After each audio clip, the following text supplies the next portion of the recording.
श्रद्धा लगल बा मन में पूजब चरनिया माई के चुनरिया चढ़ाइब गाय के भजनिया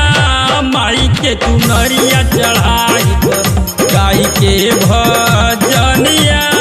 माई के चुनरिया चढ़ाइब श्रद्धा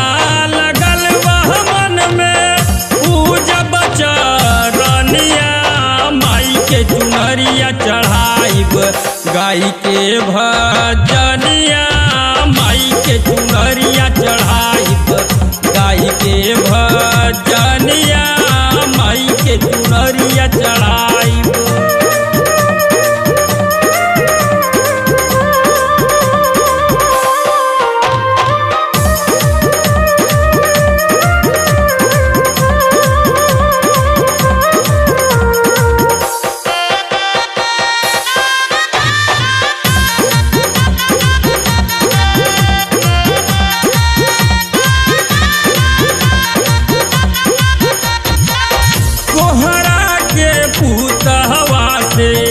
कलशा मंगाइब हो नव दिन के व्रत राखब कलशा भराइब हो पूजा करब संघ में दुनहु परनिया माई के चुनरिया चढ़ाइब गाय के भजनिया माई के चुनरिया चढ़ाइब गाय के भजनिया माई के चुनरिया चढ़ाइब।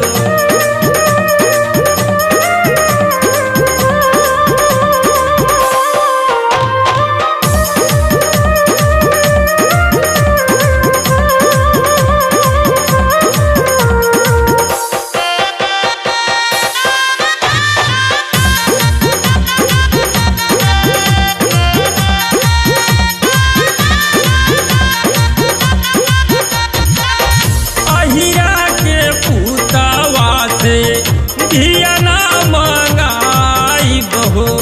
बाती बना के 5 गो दियाना जलाइब हो पौआ पखारब लेके गंगा के पनिया माई के चुनरिया चढ़ाइब गाय के भजनिया माई के चुनरिया चढ़ाइब गाय के भजनिया माई के चुनरिया चढ़ाइब।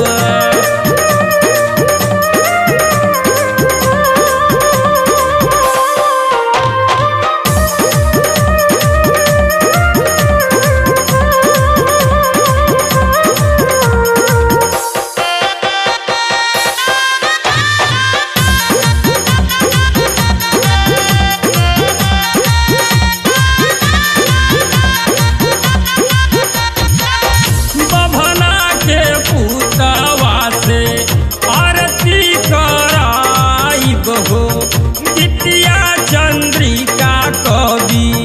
जी से लिखाइब हो डबलू के स्वर में बसा सतोरे बहिनिया माई के चुनरिया चढ़ाइब गाय के भजनिया माई के चुनरिया चढ़ाइब गाय के भजनिया माई के चुनरिया चढ़ाइब। दौड़ से ढोल झाल करता